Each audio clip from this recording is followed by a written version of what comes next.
Hello and welcome back friends. आज हम read करेंगे important topic why reading should be a habit. पढ़ना क्यों आपकी एक आदत होनी चाहिए। इस टॉपिक के थ्रू आप एडवांस लेवल की वोकेबलरी सीख सकते हो इन कॉन्टेक्स्ट। लास्ट में आज हम सिनोनिम्स भी करेंगे और डेली यूज कॉन्वर्सेशन में आप किस तरीके से कौन कौन सी सिचुएशन में इसी वर्ड को यूज कर सकते हो वो भी डिटेल में समझेंगे। वीडियो काफी हेल्पफुल रहेगा, लाइक शेयर और सब्सक्राइब जरूर कीजिएगा। Last month while traveling by train, I noticed a man in his mid 30s quietly absorbed in a novel. पिछले महीने ट्रेन में ट्रैवल करते वक्त while traveling by train, so traveling by का use होता है preposition का। ट्रैवलिंग इन ट्रेन नहीं बोलेंगे, बोलेंगे ट्रैवलिंग बाय ट्रेन, ये आपको ध्यान रखना है। ट्रेन में ट्रैवल करते वक्त, यात्रा करते वक्त आई नोटिस, मैंने ध्यान दिया एक आदमी के ऊपर जो कि अपने मिड 30s में था। 30s होता है कि 31 से लेके और 39 तक, मिड हो गया इसका बीच का पार्ट, मतलब 34 से 36 को बोल सकते हैं मिड 30s। जो कि क्वाइटली चुपचाप एब्जॉर्ब, बिल्कुल मगन था, डूबा हुआ था एक नॉवल में, इन अ नॉवल, एक अपनी कोई नॉवल पढ़ रहा था। Everyone else was busy scrolling their phones. हर कोई दूसरा, एल्स मतलब दूसरे लोग, बिजी थे, व्यस्त थे, अपने फोन्स में स्क्रोल करते हुए वो लोग बिजी थे। तो देखिए यहाँ पे एवरीवन के साथ हमने एल्स का यूज किया है, तो इसका मतलब हो गया कि हर व्यक्ति, लेकिन इसको छोड़कर, किसको छोड़कर, जिसको एक आदमी को उन्होंने नोटिस किया है। और आए यहाँ पे नैरेटर है जो कि कहानी सुना रहा है। एवरीवन एल्स वॉज बिजी, वो तो स्टोरी या नॉवल पढ़ रहे थे, और हर कोई दूसरा बिजी था, व्यस्त था, स्क्रोल करते हुए अपने अपने फोन को। येट ही लुक्ड काम एंड कलेक्टेड। सो येट का मीनिंग हो गया यहाँ पे लेकिन, इसको हम बट या हाउएवर भी बोल सकते हैं। फिर भी वो लुक्ड मतलब दिख रहा था काम, शांत। कलेक्टेड, कलेक्टेड ये एक एडजेक्टिव है और इसका मीनिंग होता है in control of your self, अपनी भावनाओं पर, विचारों पर जिसका कंट्रोल होता है। तो जबकि सब लोग ये काम कर रहे थे और वो अकेले थे जो कि नॉवल पढ़ रहे थे, फिर भी वो काम एंड कलेक्टेड लग रहे थे। ठीक है, एक तो कलेक्ट का पास्ट टेंस हो गया कलेक्टेड, लेकिन यहाँ पे ये एडजेक्टिव है, काम भी एडजेक्टिव है। वो कैसा दिख रहा था, काम एंड कलेक्टेड, शांत। आउट ऑफ क्यूरियोसिटी, क्यूरियस से बना है क्यूरियोसिटी, मीन्स उस उत्सुकता वश, क्योंकि मैं क्यूरियस था इसलिए out of curiosity I asked him, उत्सुकता से भरकर मैंने उनसे पूछा, why he preferred books over screen, कि क्यों वो प्रेफर करते हैं, मतलब किसी चीज से अगर आपको कोई दूसरी चीज ज्यादा पसंद है तो आप प्रेफर का यूज करते हो। प्रेफर मतलब कोई चीज ज्यादा पसंद होना, और उसके बाद आप ये वाली, ये प्रेपोजिशन है, ओवर यहाँ पे प्रेपोजिशन है, मतलब स्क्रीन, स्क्रीन में स्क्रॉल करने के बजाय वो बुक्स को प्रेफर क्यों कर रहे हैं, ज्यादा वैल्यू क्यों दे रहे हैं। सो देखिए, जैसे कि अगर हम बोले I prefer tea over coffee, means coffee से ज्यादा मुझे चाय पसंद है। I prefer playing over reading, मुझे रीडिंग करने के बजाय खेलना पसंद है। तो इस तरीके से आप प्रेफर, जो ये वर्ब है, उसके साथ अगर प्रेपोजिशन यूज करेंगे तो ओवर यूज कीजिए कंपेयर करने के लिए। I asked him why he preferred books over screens. He smiled and said, वो मुस्कुराए, उन्होंने कहा, इन्वर्टेड कॉमर्स में उनकी जो अपने शब्द हैं, इन्वर्टेड कॉमर्स यहाँ से लेके यहाँ तक उनके खुद की डायरेक्ट स्पीच है। When I read I feel a sense of tranquillity, tranquillity, so जब मैं पढ़ता हूँ तो मुझे एक तरीके से शांति मिलती है।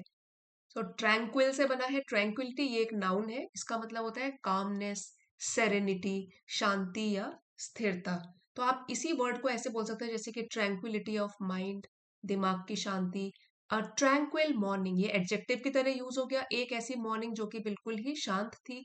इनर सेरेनिटी मतलब अंदर से ही आप बिल्कुल शांत हो, tranquillity. That no gadget, gadget can provide, gadget इसमें डी साइलेंट है, जो कि कोई भी इलेक्ट्रॉनिक आइटम मेरे को नहीं प्रोवाइड कर सकता। मुझे शांति मिलती है बुक पढ़ने से। When I read I feel a sense of tranquillity that no gadget can provide, जो कि कोई भी गैजेट मुझे नहीं प्रदान कर सकता, नहीं दे सकता। His words lingered in my mind like a gentle echo. Lingered होता है देर तक रहना, लिख लेते हैं यहाँ पे देर तक रहना, कोई चीज जो देर तक रहती है, जैसे कि द स्मेल लिंगर्ड ऑन। तो लिंगर मीन्स देर तक रहना कहीं पर।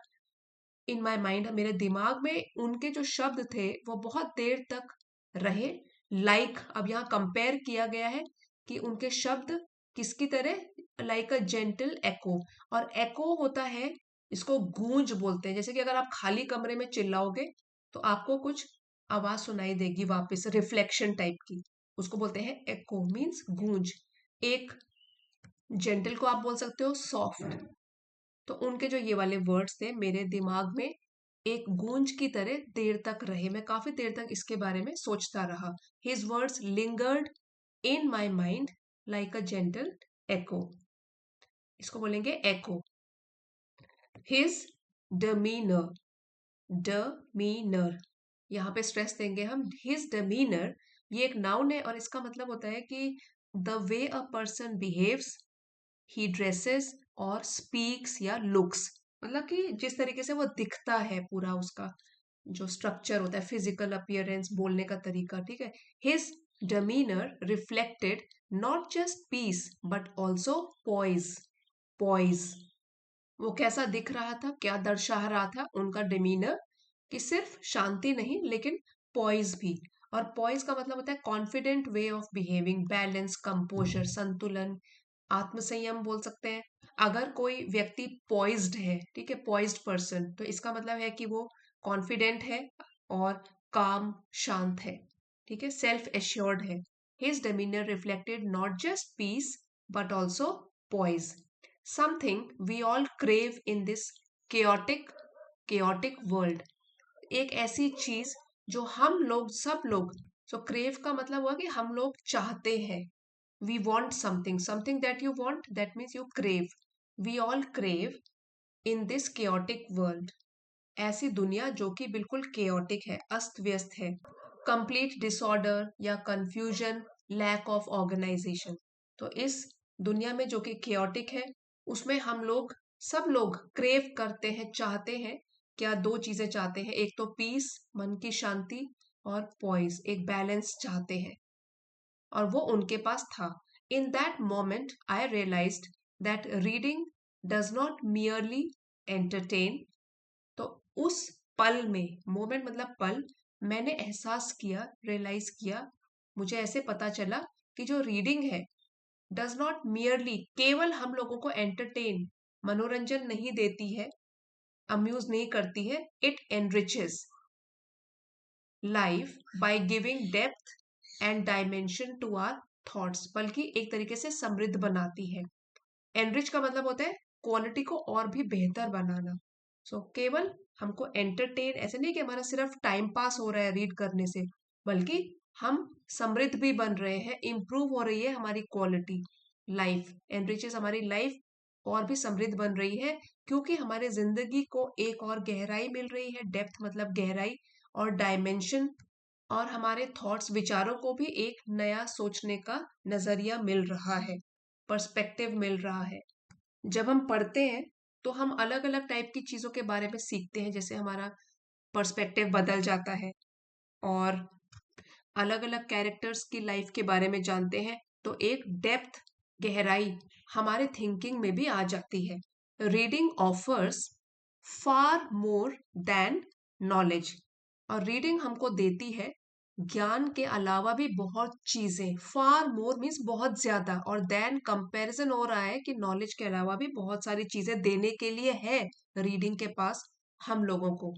इट फॉस्टर्स डिसर्नमेंट, डिसर्नमेंट, ये एक नाउन है और इसका मीनिंग होता है अबिलिटी टू जज वेल, परख करना, जजमेंट या perception.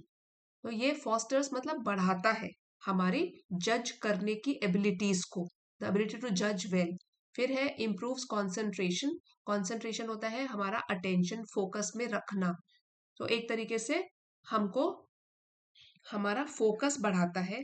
And nurtures imagination, nurture मतलब केयर करना या पाल पोस के बड़ा करना, नर्चर का मतलब होता है। तो नर्चर यहाँ पे इमेजिनेशन को और भी बढ़ाता है, उसका ध्यान रखता है कि हम और भी इमेजिनेटिव बने।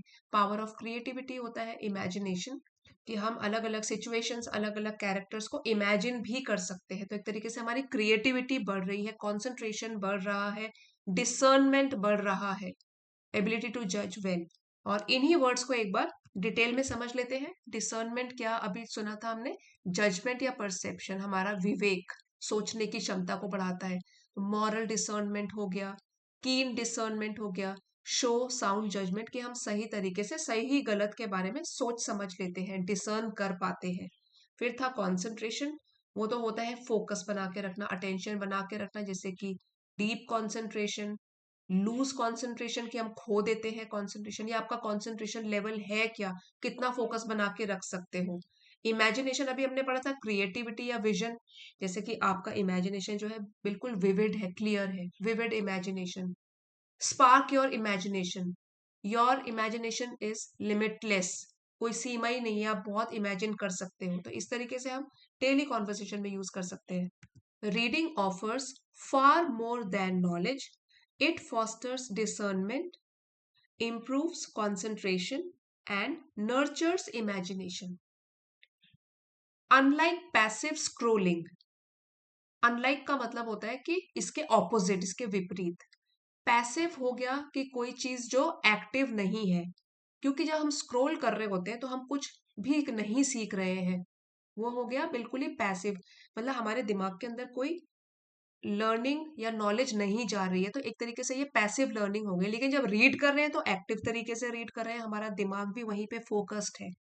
सो एक पैसिव स्क्रोलिंग के बिल्कुल विपरीत, opposite, a book compels the reader to engage actively, एक जो बुक होती है वो कंपेल करती है, आपको मजबूर करती है, किस चीज के लिए? द रीडर मतलब कि रीडर को मजबूर करती है, कंपेल करती है, ताकि वो एंगेज रहे, वो भी एक्टिव तरीके से। टू रिफ्लेक्ट, सोचे समझे, and to empathise with characters and situations, और वो एक तरीके से अंडरस्टैंड करे, रिलेट करे किसी चीज के इमोशन एक्सपीरियंस के लिए। सहानुभूति भी बोलते हैं, कि जैसे हम कई बार ऐसे होता है कि कुछ कैरेक्टर्स के बारे में पढ़ रहे होते हैं, तो हम बिल्कुल ही डूब जाते हैं उस कैरेक्टर में, उसको इमेजिन करने लगते हैं, और सिचुएशंस भी जो नॉवल में या स्टोरीज में दी जाती है, तो ये हमको एक्टिव तरीके से रीडिंग इन्वॉल्व करके रखती है। Unlike passive scrolling, a book compels the reader to engage actively, to reflect and to empathise with characters and situations. So यहाँ पे एक्टिव एक्टिविटी हो गई रीडिंग, पैसिव एक्टिविटी हो गई स्क्रोलिंग, क्योंकि हम कुछ उससे सीख नहीं रहे हैं, दिमाग कुछ काम तो कर नहीं रहा है, बस देख रहे हैं। As Emerson once remarked, Emerson जो है वो अमेरिकन एसेइस्ट एंड पोएट भी है। सो इन्होंने जैसे कि एक बार रिमार्क किया था, कहा था, if we encounter a man of rare intellect, अगर कभी हमारा सामना होता है, हम एनकाउंटर करते हैं किसके साथ? एक ऐसे व्यक्ति के साथ जिसकी इंटेलेक्ट मीन्स बुद्धि, सोच बिल्कुल रेयर है, जो कम है, मीन्स ऐसे बुद्धिमान लोग जो हमको मिलते हैं जो काफी कम होते हैं वैसे। तो रेयर जो है वो एडजेक्टिव है, वो बता रहा है कि दुर्लभ, मतलब जो कम मिलते हैं ऐसे इंटेलेक्ट वाले, ऐसे लोगों से अगर हमारा सामना होता है, we should ask him what books he reads. तो ये तो बहुत ही जाहिर है, मतलब ये पता ही है कि वो रीडिंग तो करता ही होगा, तो हमको उसको पूछना चाहिए किस टाइप की बुक्स वो पढ़ता है। यहाँ पे ही सिंगुलर है, इसलिए यहाँ पे रीड्स का यूज किया गया है। सेंटेंस स्ट्रक्चर में अगर देखोगे, if we encounter a man of rare intellect, we should ask him what books he reads, कि वो कैसी बुक्स पढ़ता है। इंडीड, वास्तव में, सही में, सही मायने में, रीडिंग कल्टिवेट्स एक्यूमेन। एक्यूमेन ये नाउन है, और इसका मतलब है कि शार्पनेस ऑफ माइंड, कि आपका दिमाग बहुत तेज है, आप में एबिलिटी है समझने की, जज करने की चीजों को बहुत ही जल्द और क्लियर तरीके से। तो रीडिंग जो है वो हम में एक्यूमेन जगाती है। एक्यूमेन जैसे कि आप उसको और भी तरीके से बोल सकते हो कि इसमें बिजनेस एक्यूमेन है, मतलब कि बिजनेस करने के काफी तरीके इसको आते हैं। पॉलिटिकल एक्यूमेन, शार्प एक्यूमेन, एक क्लियर अंडरस्टैंडिंग या क्लियर नॉलेज होना। Indeed, reading cultivates acumen and eloquence, eloquence, और इट मीन्स फ्लुएंसी या इफेक्टिव स्पीकिंग, की आप अपने विचारों को सही ढंग से बोल पाते हो और प्रकट कर पाते हो दूसरों के आगे। आपका एक्सप्रेशन बहुत अच्छा है, उसको बोलते हैं एलोक्वेंस। ये भी यहाँ पे नाउन है। सो जैसे जो भी कोई अच्छा बोलने में होता है उसको हम बोलते हैं कि he can speak with eloquence. उसमें तो नेचुरल है एलोक्वेंस। उसकी जो स्पीच थी वो एलोक्वेंट थी। जो भी उसने एक्सप्रेस किए आइडियाज इजीली समझ में आ गए। ठीक है, तो यहाँ तो एडजेक्टिव है, एडजेक्टिव की तरह यूज किया गया एलोक्वेंट। और ये है नाउन एलोक्वेंस। फ्लुएंसी या एक्सप्रेसिवनेस, प्रभावशाली तरीके से बोलना, इफेक्टिव तरीके से बोलना। Indeed, reading cultivates acumen and eloquence, two qualities that give an individual a clear edge in both personal and professional life. ये जो दो क्वालिटीज की बात करी, एक्यूमेन एंड एलोक्वेंस, ये दोनों क्वालिटीज बहुत इंपॉर्टेंट है जो कि किसी भी इंसान को एक तरीके से to give an edge over something. इसका मतलब हुआ कि आपको कोई एडवांटेज मिला है, आप किसी सुपीरियर पोजीशन में हो, किसी चीज के ऊपर आपका अच्छे से कंट्रोल है। क्लियर एज, तो एक तरीके से ये जो क्वालिटीज अगर किसी के पास होती है उसको एक एज मिल जाती है, कंट्रोल मिल जाता है, एक तरीके से एडवांटेज मिल जाती है दोनों ही फील्ड्स में। पर्सनल अपने व्यक्तिगत फील्ड में और प्रोफेशनल जहां पे वो काम करता है, दोनों फील्ड्स में उसके लिए ये बेनिफिशियल रहता है दोनों चीजें। Ultimately a book is not just ink on paper, it means in the end या आखिरकार। A book is not just ink on paper, यहाँ पे तुलना की गई है, कंपैरिजन किया गया है कि बुक केवल ऐसा नहीं है कि इंक से किसी ने पेपर के ऊपर कुछ भी लिख दिया। Ink on paper, it is a silent companion that shapes our outlook and fortifies our spirit.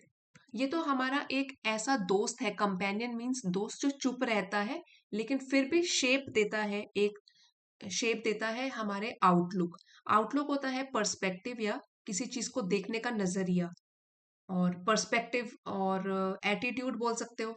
Shape देता है हमारे पर्सपेक्टिव को एंड फोर्टिफाइज आवर स्पिरिट, और स्पिरिट यहाँ पे बोल सकते हो हमारे इनर सेल्फ। इनर सेल्फ, ठीक है, हमको खुद को, हमारे कैरेक्टर को और भी फोर्टिफाई बनाता है, स्ट्रेंथ देता है, मजबूती देता है। ठीक है, फोर्टिफाइज यहाँ पे वर्ब है और इसका मतलब हो गया मजबूती देना, स्ट्रेंथन करना, रीइंफोर्स करना। तो रीडिंग अगर कहें तो अंत में ऐसा बोल सकते हैं कि जो बुक है वो केवल ऐसा नहीं है कि किसी ने इंक से पेपर में कोई भी चीज लिख दी है उसका कोई असर नहीं पड़ेगा, बल्कि एक तरीके का ऐसा दोस्त है जो कि पूरा का पूरा नजरिया हमारा दुनिया को देखने का, चीजों को देखने का, उसको एक आकार देता है, शेप देता है, और हमारे इनर सेल्फ को भी और भी स्ट्रांग बनाता है, हमारा जो कैरेक्टर है उसको और स्ट्रेंथ देता है, मजबूत बनाता है। हमारी पर्सनैलिटी रीडिंग से बिल्कुल निखर जाती है। फ्रेंड्स, इस लेसन का पीडीएफ आपको चैनल की एलिट मेंबरशिप में मिल जाएगा। आप चाहते हो लेवल 2 की मेंबरशिप को ज्वाइन कर सकते हो। अब एक बार आइए रिवाइज कर लेते हैं सारी वोकैबुलरी। ट्रैंक्विलिटी, ट्रैंक्विल से बना है शांत और स्थिरता, serenity. Tranquillity of mind, tranquil morning, inner serenity, आप इस तरीके से इसको यूज भी कर सकते हो। और पॉइस का मतलब है बैलेंस बना के रखना, कंपोजर, संतुलन बना के रखना। स्पीक विद पॉइस, एक कॉन्फिडेंस भी होता है इसमें, अगर आप में पॉइस है that means you have got confidence, self assurance है। Poised under pressure, maintain your composure. Enrich, और बढ़ाना, इंप्रूव करना, एनहेंस, जैसे कि enrich your vocabulary, enriching experience, या कल्चरली एनरिच्ड। डिसर्नमेंट, समझना, अच्छे बुरे की पहचान होना, judgement, perception, moral discernment, keen discernment, show sound judgement. Concentration, focus बना के रखना, डीप कॉन्सेंट्रेशन, लूज कॉन्सेंट्रेशन या कॉन्सेंट्रेशन लेवल, अलग अलग तरीके से आप यूज कर सकते हो। इमेजिनेशन, आपका क्रिएटिव विजन, विविड इमेजिनेशन बिल्कुल क्लियर है। स्पार्क इमेजिनेशन, आपके इमेजिनेशन को और भी चिंगारी से भड़काता है। लिमिटलेस, कोई सीमा ही नहीं है आपके इमेजिनेशन की, काफी इमेजिन कर सकते हो। एक्यूमेन, माहिरता किसी चीज में, business acumen, political acumen, sharp acumen. Eloquence, fluency, expressiveness, मतलब प्रभावशाली तरीके से बोलना। Speaking with eloquence, natural eloquence या एलोक्वेंट स्पीच। फोर्टिफाई, और भी मजबूत बनाना, strengthen, reinforce. Fortify the mind, mind को मजबूत बनाओ। फोर्टिफाइड वॉल्स एडजेक्टिव हो गया इसका, कि जो वॉल्स है बहुत ही स्ट्रांग है। फोर्टिफाई कॉन्फिडेंस, अपने कॉन्फिडेंस को और भी स्ट्रेंथन करो, मजबूत बनाओ अपने कॉन्फिडेंस को। आउटलुक, पर्सपेक्टिव या attitude, positive outlook, global outlook, broad outlook, कोई भी एडजेक्टिव यूज कर सकते हो आउटलुक नाउन से पहले आप, और इस तरीके से कॉन्वर्सेशन में भी यूज कर सकते हो। तो आप सबको भी रीडिंग रोज करनी चाहिए। इस चैनल पे तो रोज रीडिंग के वीडियोस पोस्ट किए जाते हैं, so every day you should learn out of these reading related videos. आज का वीडियो अगर आपके लिए हेल्पफुल रहा है, please don't forget to like, share and subscribe. Comments में लिख के जरूर बताइए, क्योंकि मुझे भी मोटिवेशन मिलता है आपके कमेंट्स पढ़ के। और अगर आप कुछ topics, special topics, specific topics के ऊपर भी कोई वीडियोस चाहते हो, कमेंट्स के जरिए आप बताइए, so I will try to make videos on it. Thank you for watching, friends. See you next time.